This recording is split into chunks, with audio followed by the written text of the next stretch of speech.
Gracie and I are at the coal mines today, and where we're standing here is the penitentiary building. We're on the ocean side, and just here is a map.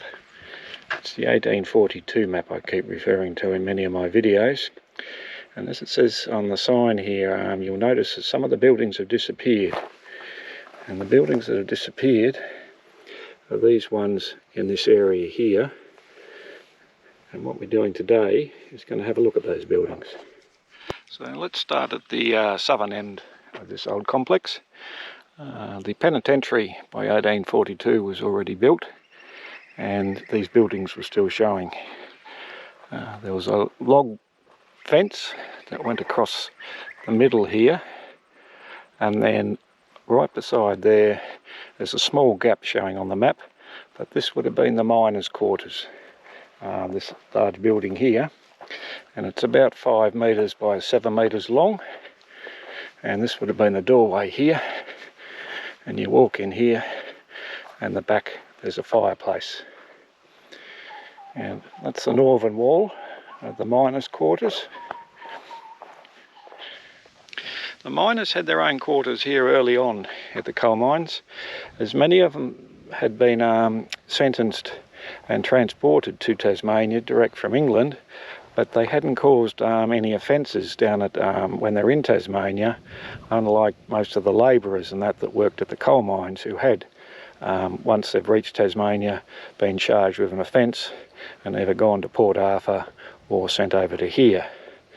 The miners early on had extra rations. They were given tobacco and flour, and the only other ones down here that I know of that got that extra flour ration was the convicts that worked the wheels up at the shafts to remove the water that was in the mine shaft. Later on, the miners were placed into the barracks with the remaining convicts once probation started, and their extra rations were removed, which did cause them to complain to the governor, but he ignored their complaint. And then here there's a separation between the miners' quarters, which is on there, and the sub-constables' quarters, which is this room here. And this separation here is in the form of a wall gate.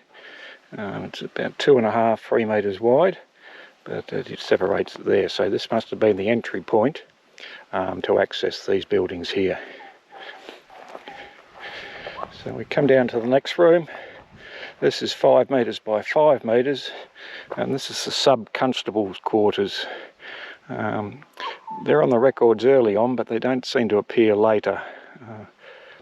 So we'll go in the front door here, and there's a fireplace at the back there. So we'll head back out the door, and we'll come down to the next room, which again is 5 by 5. Through the front door, again fireplace at the back, and this is the overseer's quarters. This room here plus this room at the back. Now the room at the back is also 5 by 5, but it does not show any fireplace on the 1842 map, and like the overseer's quarters down where James Hurst was on the other side of the building down there, there was no fireplace in the room where Henry Miller was, but it was a lot smaller than this one here. So this is the largest room I've seen at the coal mines. It doesn't have a fireplace, or it wasn't marked on the map. Now I'm on the ocean side of that overseer's quarters, the second room without the fireplace, and where Gracie's patiently laying there is on the fireplace of the supervisor's quarters. He had a 3-room building, and it was 6 metres by 5 metres. Gracie's in the back room, and there were 2 rooms here, 2.5 by 3. And in between here there was a small little gate structure, and then on this side here was the blacksmith shop.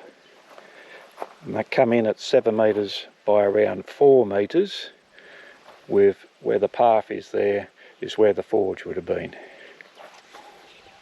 I'm now standing in front of where I believe the forge was, and come down here, and the wall here from the blacksmith shop it links up to this old wall that goes right along there to the northern end of the penitentiary building. And they had a fence that went along the back here even further past the blacksmith shop. They like to enclose all the areas here. There's places the convicts could go and the places that they weren't allowed to go. And getting into places like this, unauthorised, could have you in solitary or even give you the lash. So the fence went along the back, and I haven't marked this one here, but there was an outbuilding here, which I believe is some type of washroom toilet, and there was another structure just here. It's on the public paths here, so I haven't done too much in this area here today. Just looking down here, there are some pieces of cut stone that shape along here. This may have had something to do with the outbuilding that was along the side of the fence here. So the fence travels along here. We're now at the back of this outbuilding, and we'll travel along here. You can see Gracie in the distance, still patiently waiting. And this fence links up now to the northern eastern corner of the overseer's quarters, the room that doesn't have the fireplace. There's lots of brick rubble under the moss here, and when I've been putting in my pegs to mark where the corners are, my rope and that, I'm finding, as you can see by this one here, is quite bent. I'm finding under the soil here that just about everywhere that we've been filming, there's brick rubble. Now, whether that was connected to this, these structures, I don't know. The 1842 map says dilapidated buildings. It doesn't say whether they'll build of brick or stone, while it gives a description of the other buildings around here in that context. So what I suggest is that they were timber buildings. The only part of it that was brick was the fireplaces, obviously. Now this is the entrance here to the blacksmith shop, but how did they get in there with this wall? Well, this wall wasn't here at the time, and the same with the superintendent's quarters here. His southeastern room wouldn't have been too comfortable with that little hill sitting in it. And like everything around the coal mines area, things changed over time quite dramatically. This wasn't the first lot of buildings to be built down here. There was an earlier barracks for the convicts, as well as the supervisors, overseers and that, so things change over time. And you just have a look at the wall that's going along here, and just there you can see a bit of a crack. Now I'm not sure, but that may have been the point originally where the wall was joined and curved around. When this section here was first built, it was a straight line along here, all the way down to that end of the rope there, and then it used to travel up to where the outbuildings were, and there was a yard in the back. But when these buildings were pulled down, and that was after 1842, then for some reason they decided to build the bank out here further and then reinforce it with that stone that you can see going along here. Here's a painting I'd like to share with you. It's painted around 1842, and you can see there the main buildings of the penitentiary, the church in the middle, and on each side of it the wards where the prisoners were kept.